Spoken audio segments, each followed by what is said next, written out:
Inicialmente, eu quero parabenizar a escola pela excelente programação. Inclusive, desembargador Jefferson, a ordem aqui das falas ficou de uma forma tão harmônica que a gente nem imaginava, né? Então, o professor Otávio aí levantou a bola aí agora para o professor Lênio, a quem eu vou dar as boas-vindas. Professor Lênio Streck, muito obrigada por ter aceito o convite de participar aqui do nosso 13º encontro institucional. Eu vou fazer uma breve apresentação do professor Lênio, porque o currículo dele é extremamente extenso. O professor vai falar sobre constitucionalismo e trabalho. Constitucionalismo e trabalho em tempos aí que a gente está vivendo de pós-reforma trabalhista, pós-reforma previdenciária, com a emenda constitucional 95, aí, que congelou o nosso orçamento. Então, é um prazer enorme receber o professor Lênio aqui na Escola Judicial do TRT5. Muito obrigada, professor. Professor Lênio Luiz Streck é jurista, professor e advogado. É o professor com o maior número de publicações em revistas científicas no Brasil, segundo o levantamento na plataforma Lattes. E cientista do direito mais citado na América Latina em filosofia do direito, segundo pesquisa realizada pela AD Scientific Index, intitulada Latin America Top 10,000 Scientists 2021, versão 1, está entre os 3 juristas mais citados na área do direito no Brasil e entre os 6 mais citados na área geral, filosofia, ciências sociais e sociologia na América Latina. Professor Lênio, eu passo a palavra ao senhor, porque já estamos aí com o nosso horário bastante apertado, reiterando aqui os agradecimentos. Muito bem, estão me ouvindo bem? Muito bem. Primeiro, saudar o professor Otávio. Ainda ontem à noite fizemos uma conferência, eu e ele, por telefone, e sempre é uma satisfação e uma honra estar junto com o Otávio e secundá-lo. E nessa mesma linha, né, e depois do currículo que você leu, eu tenho um compromisso enorme, né, de trabalhar, e, de fato, você tem toda a razão, porque o que eu vou falar é um sequenciamento, papel da doutrina e qual foi o problema. Inclusive, o professor Otávio mostrava ali um livro da editora, eu já mostro esse outro da mesma editora, Otávio, que é o famoso livro que trata da doutrina e tal, que é uma interpretação não limitada, não constrangida, de Unbegrenzte Auslegung, do Bernd Ritters. Enfim, quero saudar André, quero saudar o desembargador Edilson, todos nesse tribunal ao qual tenho a honra de falar dessa temática. Fazer uma temática um pouco diferente, né? Porque, no fundo, hoje nós vivemos um mundo... Eu sou contra essas questões da pós-modernidade, mas eu tenho uma charge aqui, eu não sei se vou conseguir colocá-la, queria mostrar para o Otávio também, e para os senhores um pouco do que a gente tem que fazer cotidianamente. Vou tentar aqui, pelo jeito não vou conseguir, vamos ver aqui. Não vou conseguir, eu vou conseguir esculhambar com isso aqui, para dar errado. Ah, pois é, tentei fazer e deu errado. Ó, melhor mesmo é eu voltar aqui. Meu pessoal ficou de me ensinar isso, deu tudo errado. Desculpe. Como é que eu faço para voltar? Um sujeito que é jurássico como eu faz isso. Ó. A gente está vendo o senhor, professor. Eu sei, mas deu tudo errado que eu queria mostrar. Eu queria mostrar um slide, um desenho que é a coisa mais linda dos últimos tempos que eu vi, que é uma desintoxicação de um sujeito reanimando o outro que está morrendo, que está entulhado de TikTok, de todas essas coisas pós-modernas, e e o personagem que faz esse trabalho é um livro. Então, isso mostra um pouco os tempos que nós vivemos e a charge autoexplicativa, isso que eu queria mostrar, mas... Professor, Oi. eu estou aqui, eu posso compartilhar para o senhor. Então, por favor, põe aí a primeira. Tá. Só, não tem nada, é só uma figura. Vocês estão vendo todo mundo? Estão vendo a minha cara ali, ó. Aqui. Mas mostra a charge.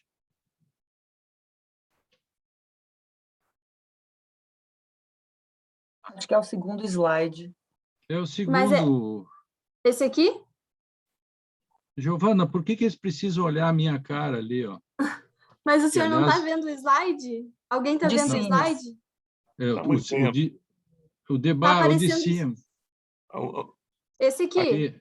Esse é. Tá. Veja isso aí. Veja que maravilha. Só não está em tela cheia. Desculpe. Então isso não vai dar. Vamos continuar, assim, então. Acho que está sendo visto. Não, assim, dá para ver, só não está em tela okay. cheia. Se a Giovana puder colocar em tela cheia... Sim, é que não está em tela cheia, porque quando eu coloco em tela cheia, aparece só o primeiro slide. Então, eu vou deixar sempre aparecer todos os slides. Tá bem, tá bem. Vamos lá. Eu vou fazer uma coluna no Conjur na quinta-feira sobre isso, que eu achei espetacular. O livro fazendo a recuperação. De que lugar nós falamos? Então, o Otávio falou antes de tudo isso, de toda a história, de como as coisas se constroem. Nós, de que lugar nós falamos? Falamos do direito, falamos da busca de um direito que possa recuperar a sua dignidade, que essa é a grande questão. Dizer, do direito recuperar a sua dignidade. O Otávio chama isso de estatuto epistemológico, né? O Otávio chama isso de estatuto, na área do direito civil, o estatuto epistemológico do direito civil. Recuperar isso, evitando, e esse é o ponto central, como evitar que a política prede o direito. Tudo que o Otávio acabou de falar também sobre a Alemanha, né? Por que aconteceu o nazismo? Por que depois aconteceu, digamos, todo o uso do direito, cláusulas gerais, tudo isso? Por quê?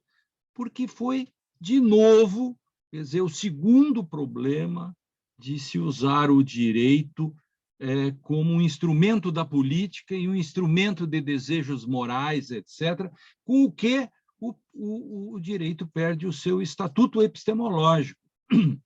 Então, no centro disso está, obviamente, o papel do direito e do constitucionalismo contemporâneo.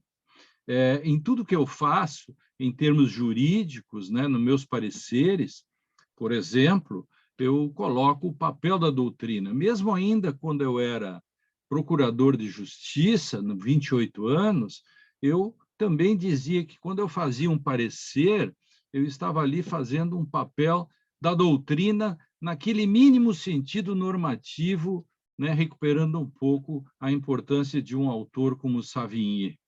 E aqui também estou dizendo isso, que o Otávio falou, isso que eu pretendo, enfim, trazer a ideia, né, de um autor como esse que eu mostrei antes, o Bernd Ritters, que denuncia na Alemanha, eu chego no direito constitucional daqui a pouco, exatamente essa temática, porque aquele momento, né, quer dizer, a Alemanha, o nazismo vai crescendo e a doutrina vai se colocando silente, um pouco do que acontece no Brasil.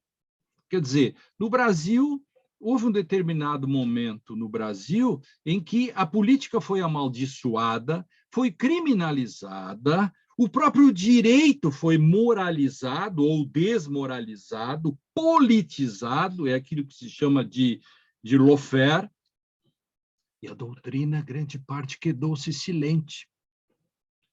Quedou-se silente, como lá fez e denuncia. Bernd Ritters diz: uma interpretação não constrangida ou não limitada, ou seja, quando uma interpretação não é limitada, e aí vem o papel da doutrina, a coisa vai para um caminho perigoso.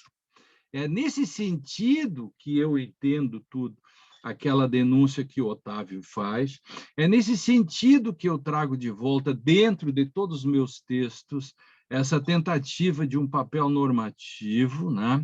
É nesse sentido que eu cito o Bernd Ritters, e o que eu quero fazer também, e tenho feito, é uma espécie de descrição densa, né? Que pode ser uma questão interessante, como trabalha um autor chamado Clifford Geertz, porque temos que ter um certo caráter de objetividade quando nós falamos sobre um tema.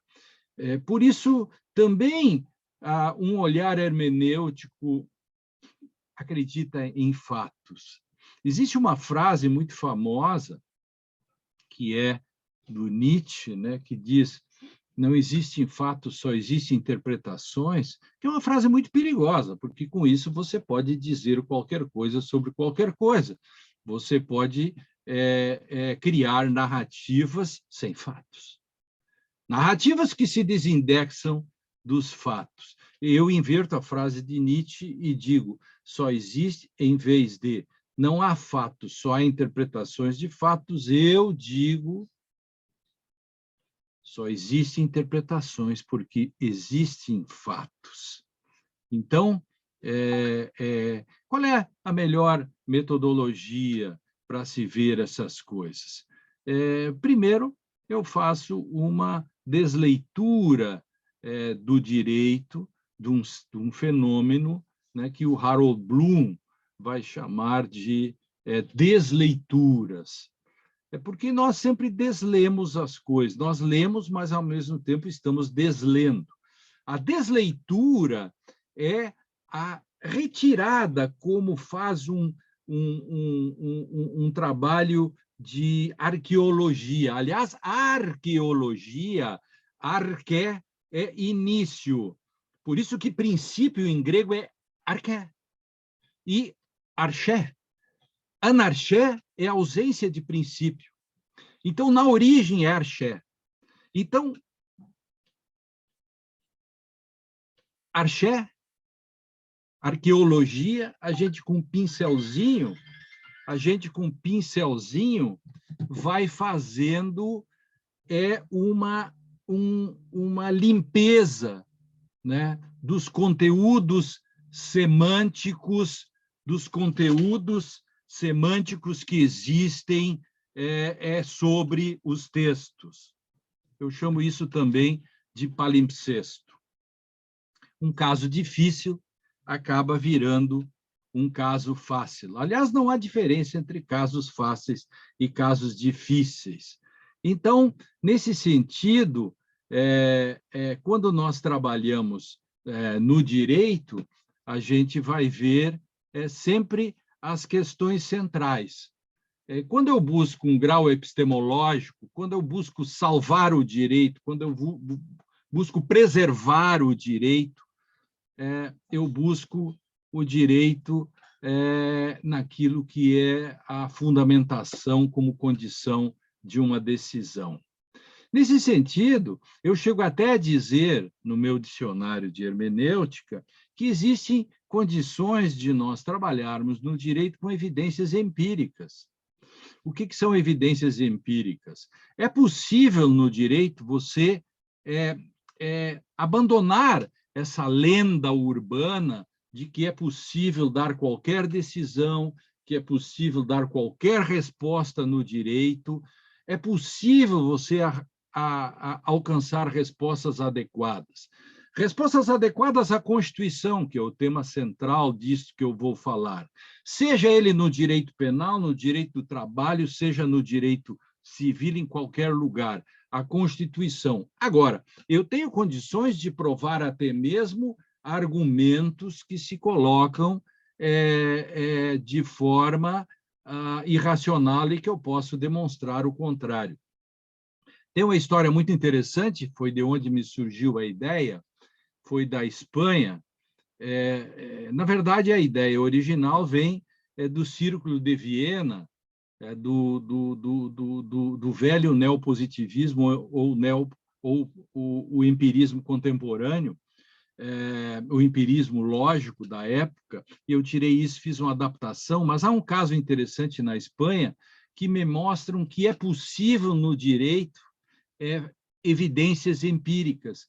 Por mais que você possa dizer, mas eu não posso pegar o direito, eu não posso ver o direito, mas é possível. Há um caso muito interessante que é do caso do touro Osborne.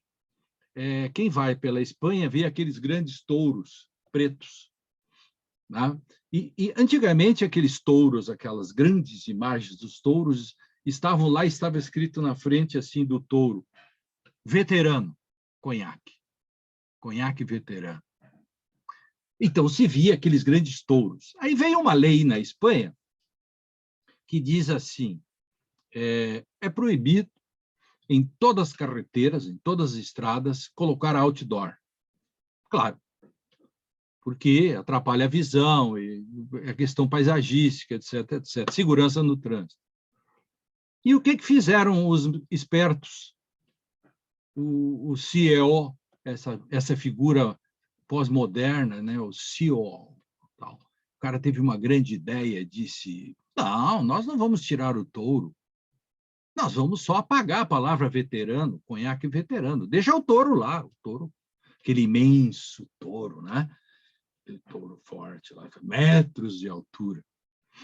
E a administração espanhola multou a empresa dizendo: olha, vocês estão descumprindo a lei, deixaram lá o outdoor. Os caras disseram: negativo, isso aqui não é outdoor, isso aqui é uma obra de arte.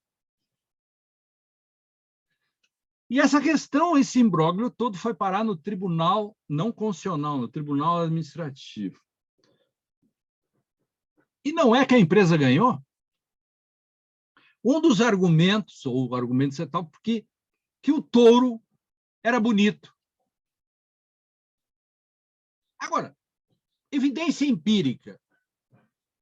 Alguém conhece uma teoria geral sobre a beleza dos touros?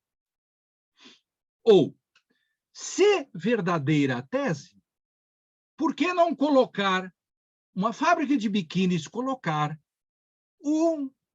uma estátua da Gisele Bündchen, sem nada escrito, apenas a Gisele Bündchen, que, olhando, seria a própria publicidade maior de biquínis ou roupas íntimas. Então, não há nenhuma evidência empírica, e a tese central é você botar o não. Esse teste, não vou fazer esse teste aqui agora, eu fiz esse teste assim, com 20 decisões, e que é possível você demonstrar que você desmancha um argumento botando apenas um não na frente. Os alemães e os austríacos, no Círculo de Viena, faziam isso. Dizia assim: é possível testar, chove lá fora.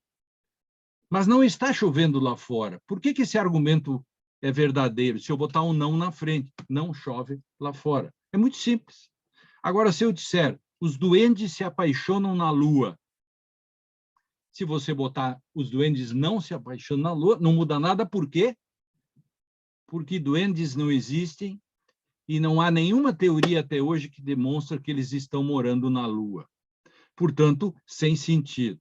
No Rio de Janeiro teve um caso interessante, que faz parte do meu teste, que é o seguinte: um sujeito foi preso e tinha um cabelo bonito, grandão, e quando chegou lá, a juíza disse: aplique-se o regimento, porque ele não queria cortar o cabelo. Ele tinha um cabelo grande, tratado. Ele disse: meu cabelo ninguém mexe. Aí o que ele fez? Como ele não queria cortar, ele entrou com uma medida, um pedido, pedindo isonomia com as mulheres.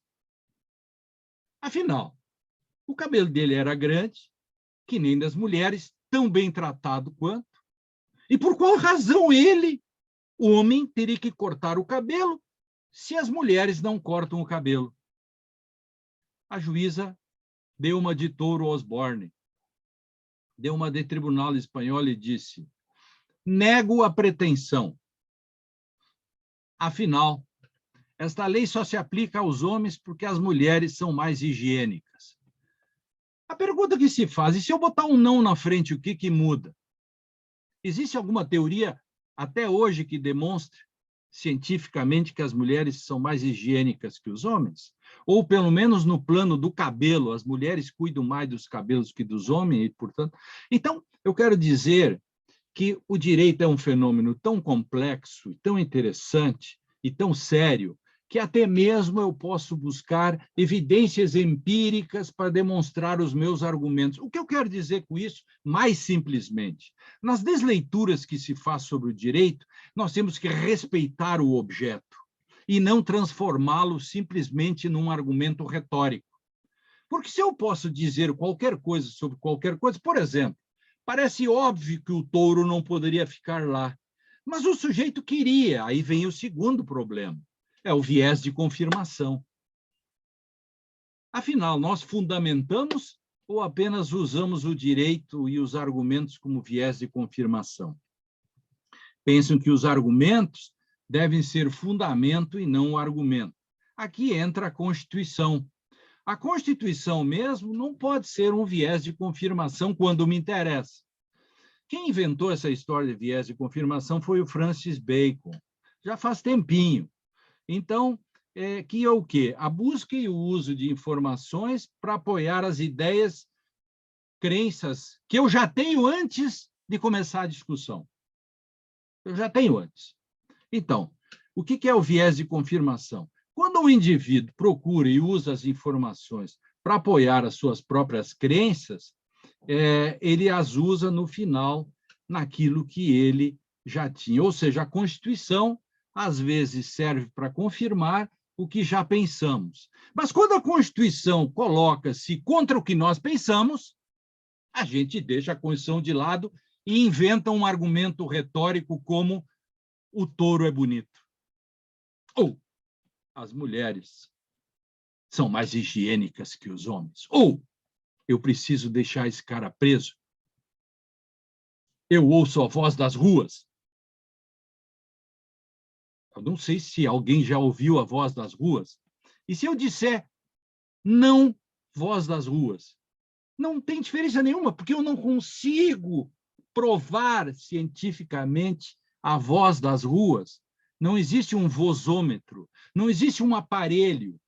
Eu quero dizer com isso que o direito é um fenômeno muito sério para ser liquidificado, para ser gaseificado.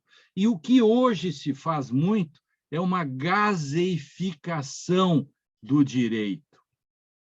Por exemplo, o juiz não é obrigado a enfrentar todos os argumentos, quando já encontrou. Mas como ele sabe dos outros argumentos se ele não vê todos? Claro, porque ele só usa o viés de confirmação. O Bacon, em 1620, faz um tempinho, dizia assim: uma vez que o entendimento de um homem se baseia em algo, ou por uma crença já aceita, ou porque isso lhe agrada, isso atrai tudo à sua volta para apoiar e concordar com a opinião adotada. Mesmo que o número maior de evidências contrárias seja encontrado, ele as ignora, ou desconsidera, ou faz distinções sutis para rejeitá-las, preservando a sua autoridade, entre aspas, imparcial, daquilo que ele já pensava antes de começar a discutir o assunto. Então, tem embargos de declaração, omissão, nada tem para. Mas quem sabe leia tudo, quem sabe apareça alguma coisa que de fato você tenha esquecido. Enfim, eu poderia ficar aqui falando horas com dados concretos de evidências científicas disso que eu estou falando. Então, há uma diferença entre fundamentação e ornamentação. Ornamentos são viés de confirmação. Eu decido e depois busco o fundamento. Bom, para quem gosta de teoria da mente, tem um autor que eu trabalhei outro dia num texto, chama Hugo Mercier, que tem um livro chamado Not Born Yesterday. Eu não nasci ontem, ou não nascido ontem. Eu adaptei para o direito. Ele diz assim, que não é porque eu faço adaptação, não é porque os lidadores do direito acreditam em ficções e mitos jurídicos que elas escrevem e sustentam coisas erradas. Pelo contrário, é para justificar as decisões erradas sobre o que é o direito que elas se apegam aos mitos. Interessante. A gente inverte-se isto que se tem. A grande questão é o seguinte, diz o Hugo Mercier que nós temos dois tipos de crenças. As crenças, e vocês podem fazer um teste disso também. Eu sou um sujeito assim conservador nesse sentido, que eu gosto muito de testar os argumentos, levar socraticamente aquela questão, por que você fez isso, e se eu fizer isso e aquilo, e se eu tiver esse outro argumento. Então, a gente tem crenças reflexivas e intuitivas, segundo ele. Quais são as crenças reflexivas? Seriam aquelas em que você acredita, mas isso não vai mudar a sua vida. Por exemplo, você pode acreditar que a Terra é plana, mas e daí se a Terra é plana? O que isso muda na sua vida? Isso é uma crença reflexiva. Agora, se você acreditar que a lei de Newton, da gravidade, é uma fraude, você vai testar? Ah, não, essa eu não testo. Mas se você tem uma crença, por que não testa? Porque intuitivamente eu sei que não. Por isso, not born yesterday. Eu não nasci ontem. Quer dizer, o sujeito é louco, mas não rasga dinheiro. Isso quer dizer mais ou menos o seguinte: você acredita mesmo na verdade real? Mesmo. Até o dia em que você for réu. E você tem absoluta certeza que tem razão e o juiz diz, não, a verdade real surge para mim desse modo, você testou a sua crença pulando do edifício e matou. Na verdade, você não tem. Essa crença sua é apenas reflexiva. Mas se ela é só reflexiva, por que não pode abandoná-la? Por que não testar em termos daquilo que eu chamo condição hermenêutica de sentido? Então, alguém acredita efetivamente no princípio da primazia da realidade? Eu posso testar isso. Mas se de fato isso existe, por que você não acredita sempre? Quer dizer, você às vezes se atira do edifício, às vezes não se atira. A sua crença é intuitiva ou reflexiva? E a gente pode fazer um rolo aqui de 100 crenças reflexivas e botar assim, essa é reflexiva, essa é intuitiva e tal. Até onde a gente vai com aquilo que a gente pensa? Eu tenho um rol de 22 crenças e mitos que, se levado até o fim, você estará acabado. Mas que se usam todos os dias nos outros, nas causas dos outros. Mas como funciona isso? Então, por que nós cumprimos as leis? Por que cumprimos a Constituição, que é o ponto central daquilo que, tudo que nós falamos do Estado contemporâneo, do constitucionalismo contemporâneo, daquilo que foi sendo construído a partir da aurora da civilização até hoje. Por que nós cumprimos as leis? Nós podemos agir, segundo Kant, de acordo com o meu dever ou pelo sentido do dever. Quando cumprimos a Constituição, o fazemos porque temos receio de ter uma sentença reformada, e isso pode trazer prejuízo à minha carreira ou à vida pública. Se eu cumpro a Constituição porque tenho receio de algo, eu apenas cumpro de acordo com um certo dever. Mas eu também posso cumprir a Constituição porque acredito que ela está de acordo com uma sociedade que quer melhorar e com o Estado social em um país desigual. Esse caso, eu estou agindo pelo sentido do dever. Eu, de fato, acredito na Constituição? Ou aplico porque, às vezes sim, às vezes não? Ou será que, como jurista, eu, de fato, ou como, se um médico é médico para salvar vidas, de fato, e se a Constituição é para desigualar a desigualação, será que a Constituição, de fato, não deve ser cumprida pelo sentido do dever que nós temos de cumpri-la? Segundo Kant, diria que só cumpre a Constituição. Só quem cumpre a Constituição pelo sentido do dever, de dever cumpri-la, age livre e moralmente bem. Eu já não sou tão ambicioso. Se cumprir a Constituição simplesmente por medo, qualquer coisa, para mim já está bom. Agora, se fizer pelo sentido do dever, maravilha, aleluia, irmãos, porque aí já estaremos dando um outro passo. Por isso que eu, durante muitos anos, eu fui construindo uma teoria da decisão e lutei tanto pelo novo Código de Processo Civil, que nesses dias fez o 7º aniversário.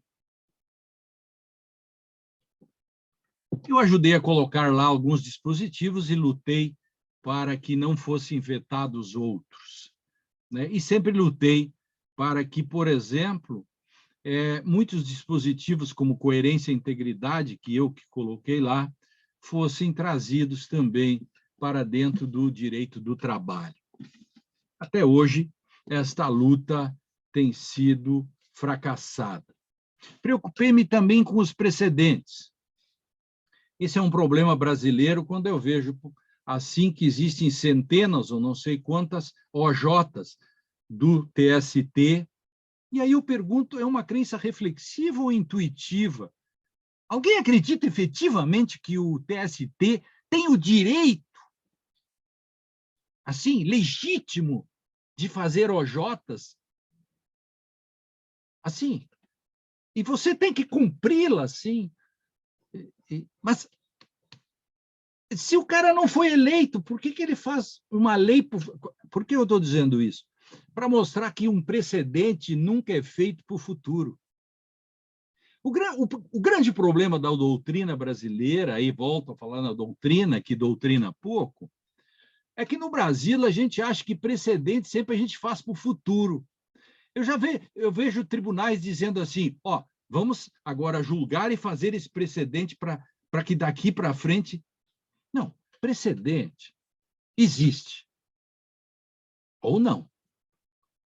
Ele nunca é feito para o futuro. Ele resolve casos do passado contingencialmente. O Supremo Tribunal e o STJ e o TST, enfim, os tribunais superiores, eles legislam. Nenhum legislador faria uma lei com... Eu não conheço nenhum parágrafo, a não ser na Constituição, talvez, que tenha um dispositivo que tenha, por exemplo, quando o Supremo Tribunal julgou o caso Raposa Serra do Sol, ele fez mais de 20 parágrafos desse tamanho, enormes. Nenhuma lei é tão detalhada quanto aquilo que os tribunais acabam fazendo. Não, a lei tem um caráter genérico, a jurisprudência fecha o sistema, mas não abre para o futuro. E é impossível fechar até mesmo para o futuro, porque o direito é uma questão de caso concreto. Mas no Brasil a gente pegou até a ideia de que precedentes nascem com certidão de nascimento, com pai, mãe, e que constrói-se para resolver casos para o futuro. Claro, eles ficam tão abstratos que depois ninguém cumpre.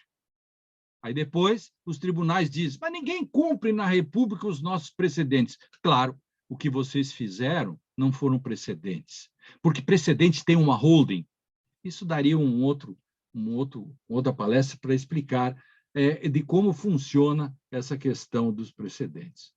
O Supremo Tribunal, veja como é a questão.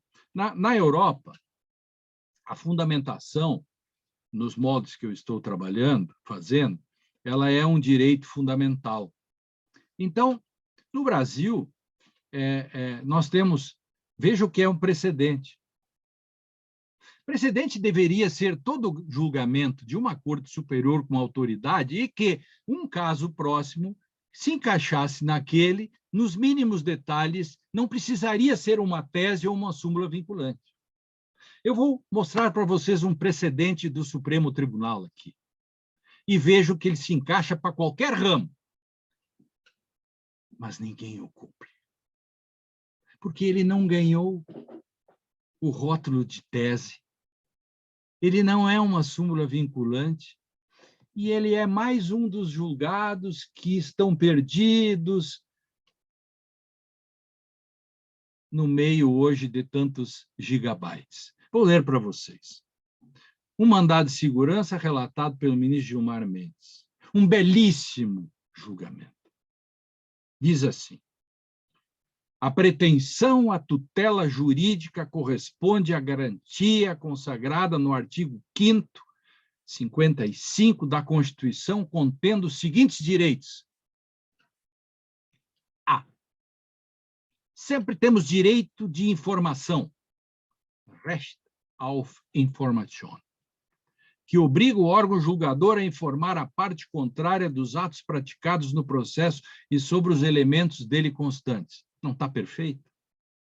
Segundo, temos o direito de manifestação, Recht auf Äußerung, que assegura ao defensor a possibilidade de manifestar-se, ou as partes, oralmente ou por escrito, sobre os elementos fáticos e jurídicos constantes no processo. Terceiro, direito de ver seus argumentos considerados minimamente, nos mínimos detalhes, que exige do julgador capacidade, apreensão, isenção de ânimo, fundamentalmente imparcialidade, para contemplar as razões apresentadas. Esse acórdão da Suprema Corte traz uma doutrina alemã, enfim. Talvez seja um dos precedentes mais importantes, mas não é um precedente. Porque o STJ, dia desses, disse que o inciso 6º do artigo 489, parágrafo 1º do CPC, não trata desse tipo de precedente, só apenas das súmulas vinculantes e tal, aqueles que são oficialmente precedentes. Ou seja, quando se diz no Brasil, eu vou falar sobre precedentes, peça a palavra e diga em que sentido. Peça que o expositor explique primeiro o que ele entende por precedente. Sempre no início. Quando ele diz, vou falar sobre os precedentes, ou aquele precedente invocado, interrompa-o e diga, por favor, sem querer chatear, mas o que é um precedente? Em que sentido está se usando a palavra precedente? Isso eu quero, apenas sem ser chato, eu quero dizer que o direito é um fenômeno complexo e que é possível buscar uma resposta adequada à Constituição, pelo sentido de dever cumprir a Constituição. Não somente pelo dever de cumprir, mas pelo sentido do dever que eu tenho de dever cumprir. A Constituição tem relação com a autonomia do direito. Aqui se poderia fazer um tratado, mas em 1 minuto. Começa na mitologia, que quando Otávio fala em estatuto epistemológico, ou Jeremy Waldron fala em dignidade da legislação, os gregos sabiam disso. A peça Oresteia, eu que trabalho direito em literatura, já fiz essa peça tantas vezes, já falei tantas vezes, na Oresteia, ali está a primeira manifestação da autonomia do direito. Não vou contar a peça, deve ser da maioria dos senhores conhecida, e ali é a primeira manifestação da autonomia do direito. A segunda, em 1215, com a Constituição, a Declaração, enfim, o documento João Sem Terra. Naquele ano, a própria Igreja Católica se deu conta também que as ordalhas eram um péssimo negócio, porque essa história de condenar em nome de Deus, isso dá um pepino enorme, é melhor me afastar disso. A Igreja começou espertamente a fazer uma secularização, que, aliás, nos anos 1200, 1300, começa esse movimento que até hoje nós não conseguimos resolver. O presidente da República diz para as igrejas evangélicas que fará o que elas querem. Pois em 1215 em diante já se fez o início, depois Dante Alighieri, o grande debate entre Bonifácio VII, a questão dos dois papados, Ludovico II, a questão toda da diferença entre Estado e Igreja. Olha como é fundamental isso. Isso está no fundo da ideia que eu estou mostrando aqui de Constituição e de secularização. Depois, Hobbes fez isso, fazendo auctoritas non veritas facit legem. Modernidade, interdição, direito com grau de autonomia. A Revolução Francesa introduz um novo sujeito histórico e chegamos ao segundo pós-guerra, no direito pós-bélico, onde nos encontramos hoje, embora com muita bélica, estamos naquilo que se estabeleceu como um grau de autonomia do direito e as constituições normativas. A Constituição virou um remédio contra maiorias, o estatuto jurídico do político. Veja, por exemplo, aquilo que Hermann Heller. Vejam que 3 páginas de Hermann Heller, escritas nos anos 30, derrubam grande parte da reforma trabalhista que vai contra o direito dos trabalhadores. Ali, sabe qual é o lance? Sabe qual é a sacada do Hermann Heller, que era contra o dualismo metodológico? O dualismo metodológico era algo do tipo a força normativa dos fatos. Essas coisas aí que na Justiça do Trabalho tem, e acho que, por vezes, mal interpretado, que é o princípio da realidade. Porque Hermann Heller dizia, entre a realidade social e a realidade normativa, mude-se a realidade social, e não o contrário. O que ele está dizendo? Que a Constituição tem uma força normativa. Isto é, eu cumpro a Constituição não pelo dever, eu cumpro a Constituição pelo sentido do dever que eu tenho de cumprir a Constituição, porque é dela que emanam as respostas do sistema. Ali ele mostrou o início da força normativa da Constituição. E hoje nós temos imensas dificuldades ainda de trabalhar nesta questão que a nossa tarefa de interpretar as leis e os tais precedentes, entre aspas, OJs e tantas coisas, para falar da Justiça do Trabalho, de acordo com a Constituição e não o contrário. Afinal, essas crenças são reflexivas ou essas crenças são intuitivas? Dever ou sentido do dever? Será que na Justiça do Trabalho se acredita mesmo, e pegando apenas o exemplo pelo contexto, que o TST tem essa legitimidade de fazer tantas OJs? Que tipo de crença efetivamente seria essa? Na Europa, a fundamentação é um direito fundamental do cidadão. Isso quer dizer que não se aceita o viés de confirmação. E no Brasil, o juiz acredita mesmo que tem sentido ético-jurídico crer que primeiro decide, depois busca o fundamento? Até onde vai essa crença? Até o primeiro dia que alguém for réu ou demandado. Aí vai se perguntar, Mas a crença que eu tinha de que o juiz tem todo esse poder acima mesmo da própria lei, quando eu digo que há um princípio da primazia da realidade, que eu não sei bem o que é, mas é um bom argumento, de fato eu acredito nisso, mas eu vou até o ponto de testá-la e cair do edifício, porque, afinal de contas, minha crença sobre a lei da gravidade era falsa. Será que a maioria das nossas crenças, elas, se nós testarmos, nós continuaremos com elas? Mas por que não testamos grande parte das crenças? Esta é uma questão para saber qual é o papel do direito.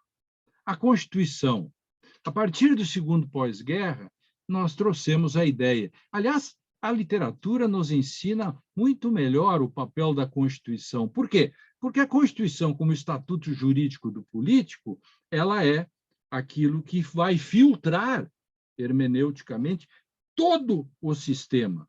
Não importa se for direito comercial, se for direito do trabalho, tudo isso a gente vai buscar o conjunto de mecanismos que nós temos. Por exemplo, o que pouco se usa, existe um manancial de possibilidades, né? Em vários ramos do direito, em todos, sobre interpretação conforme a Constituição, nulidade parcial sem redução de texto, sentenças adjuntivas. Nós temos sentenças interpretativas. Tudo para quê? Tudo para dizer. Eu estava examinando agora, há pouco tempo, e é um documento muito interessante que eu achei numa dessas incursões que se faz na internet, o último encontro dos tribunais constitucionais e paralelos e quejandos, né, da América Latina, né, das Américas, menos os Estados Unidos. Então, do México para cá, todos os tribunais responderam questionamentos.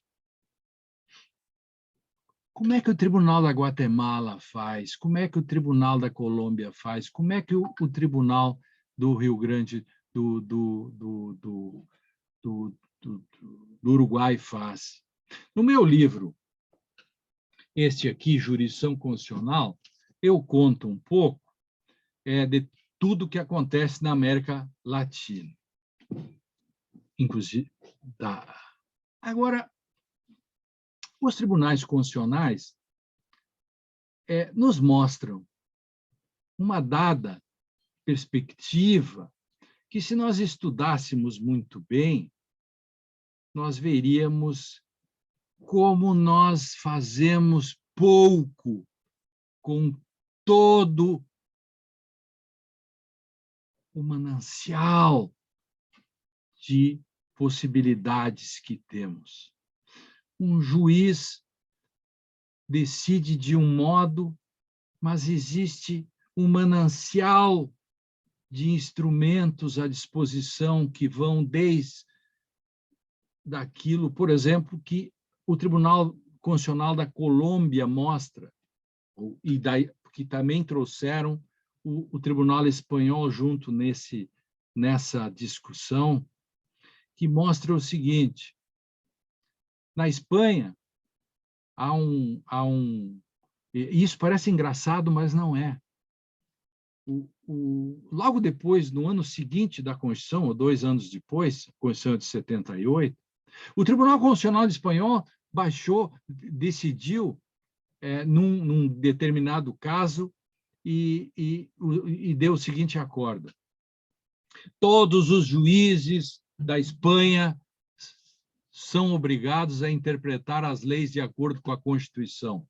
Isso é uma platitude, um truísmo. Mas por que tiveram que fazer? Porque no imaginário de todo o sistema franquista, e nós ainda temos um imaginário antigo nosso, em que nós fazemos uma interpretação das leis e não filtramos elas pela Constituição, mas tentamos o contrário, buscar a Constituição e adaptá-la às leis. Esse documento, que está em disposição nas redes sociais, à disposição, é um documento que nos aclara muita coisa sobre o papel da Constituição nos diversos ramos, e ali se diz os diversos ramos, os diversos métodos de como os tribunais de todo o universo espanhol de língua castelhana, faz com aquilo que é a relação Constituição, direito penal, trabalho, etc., etc., etc., como queira. A literatura, eu dizia, mostra isso muito bem do papel da Constituição. A Constituição pode ser entendida muito bem a partir daquilo que Ulisses, na sua volta da Ítaca, ele pede para os seus marinheiros que o amarre no mastro e bota cera nos ouvidos dos grumetes, dos marinheiros, e lhes diz: amarrem-me ao mastro.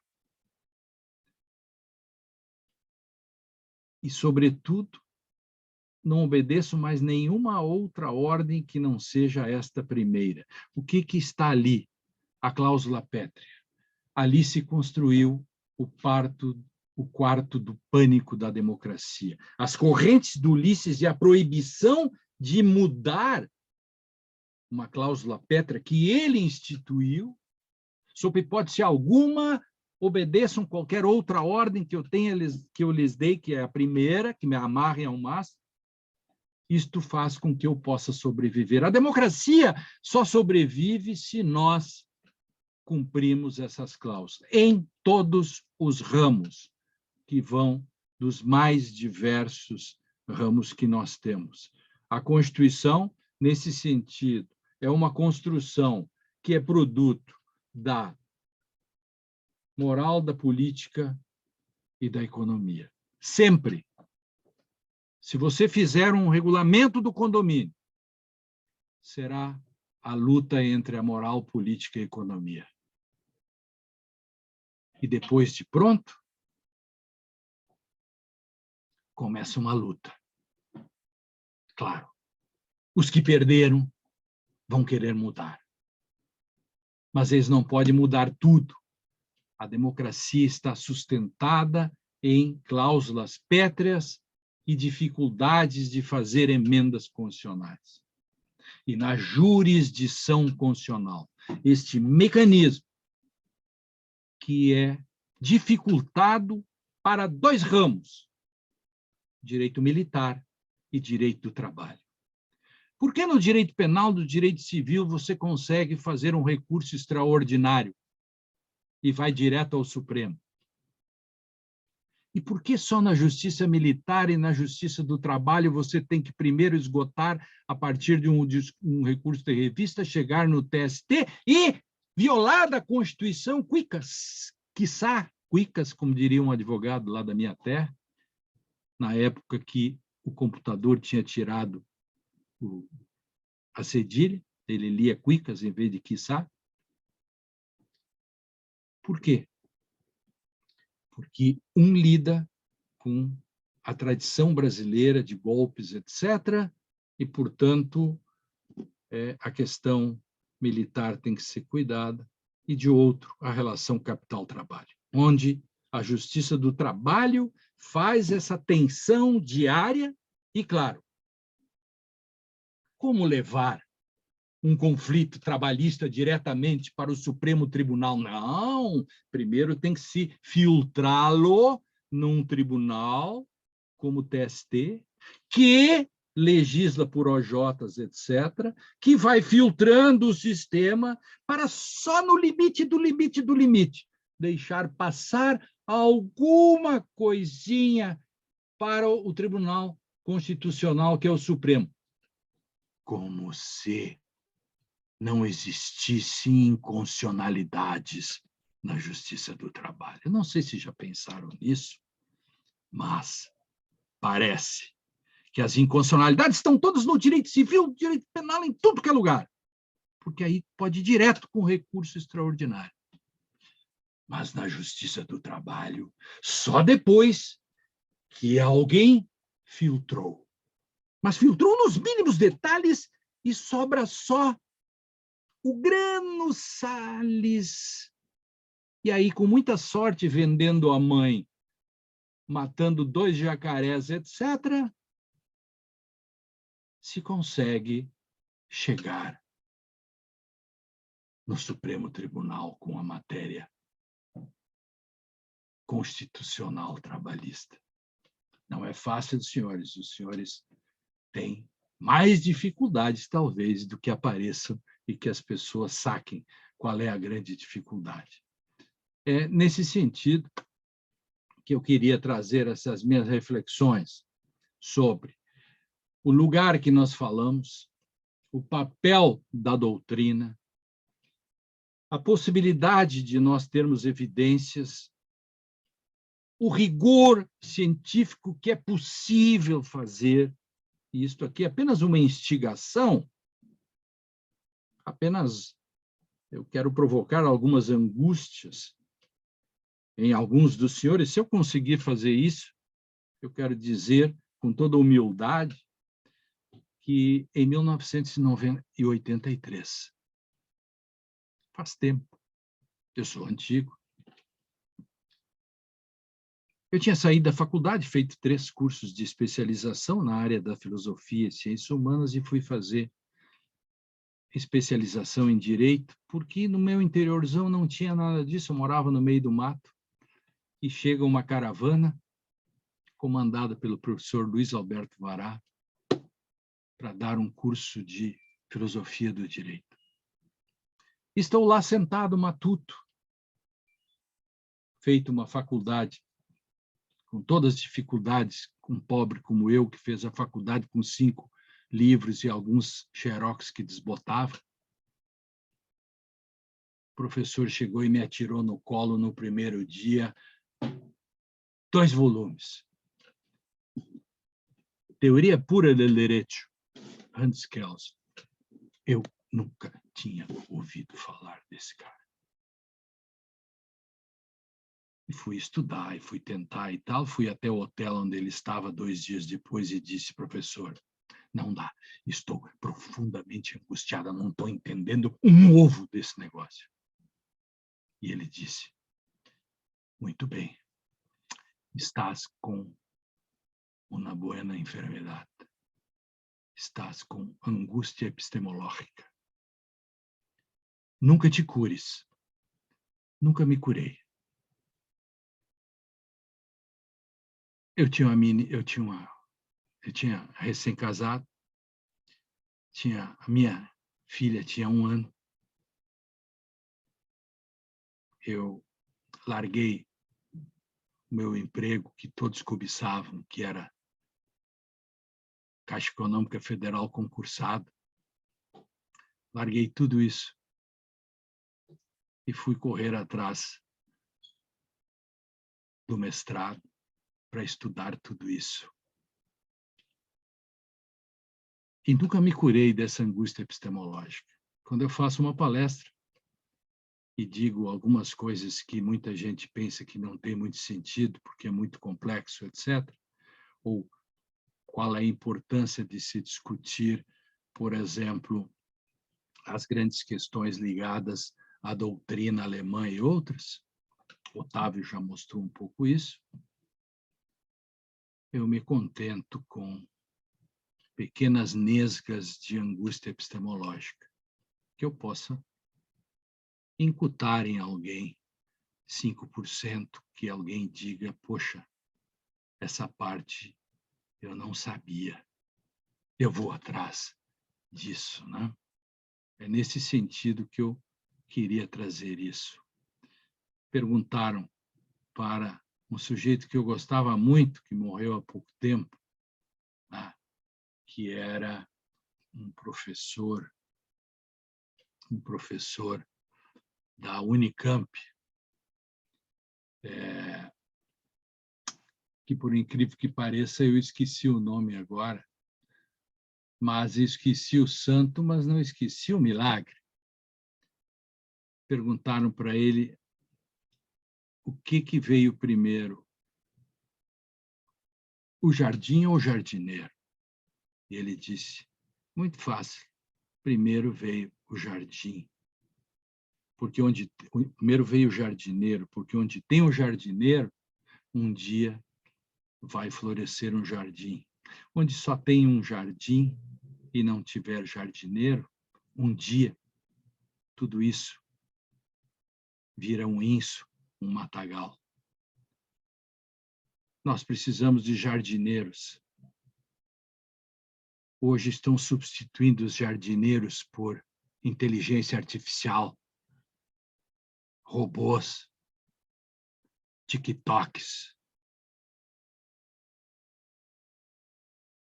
Vai sobrar jardim?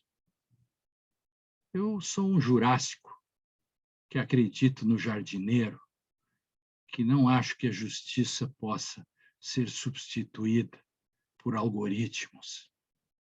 Eu sou o artesanal. Eu sou como Manuel de Barros. Eu não sou da informática. Eu sou da solucionática. Eu sou aquele que faz o uso das palavras que acho que elas podem mover montanhas. Muito obrigado aos senhores e às senhoras. E, num tempo curto, dá para fazer incursões epistemológicas na busca de outras angústias.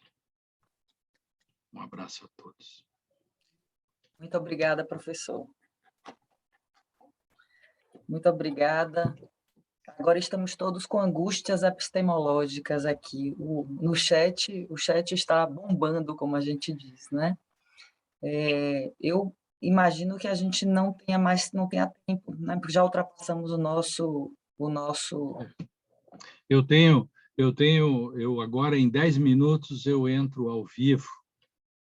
Segundas, eu tenho uma revista numa TV, dessas, hoje, pós-modernas, aí, que não sei bem o que é, mas é uma coisa que não é TV aberta, mas, enfim, eu entro sempre às segundas-feiras, né? Então, Muito obrigada, professor. Agradeço mais uma vez imensamente em nome da Escola Judicial do Tribunal Regional do Trabalho da 5ª Região. É sempre um prazer ter o senhor aqui com a gente. Espero que numa próxima oportunidade esse encontro seja presencial. Então, muito bem. Até agradecendo. Relembro os colegas que agora teremos nosso intervalo de almoço e pela tarde continuamos a partir das 14 horas. Ia pedir, a Giovana tinha uma outra charge que é o desembargador Guilherme Edilton, era das crenças intuitivas. O cara mostra, eu não sei se a Giovana está aí para mostrar, mostra que é o sujeito que está serrando o galho, que ele está sentado. Essa é uma crença intuitiva, ou não. Esse cara está testando algo que vai dar errado. Então, esse cara levou até o final a crença dele e ele vai se ralar. A grande questão nossa a gente tem crenças, mas a gente tem mecanismos de evitar os mitos. Alguns não. Esse cara da foto aí, não. Esse cara é aquele que acreditou na verdade real e depois perdeu a ação porque ele era o réu e ele acreditou em algo que liquidou com ele. Há que ter muito cuidado com isso. Obrigado, Giovana. Valeu. Tchau. Obrigada, professor. Obrigada a todos os colegas, a todas as colegas que estiveram presentes. E até daqui a pouco. Bom almoço. Bom almoço, pessoal. Tchau, boa tarde. Para você também, Déia.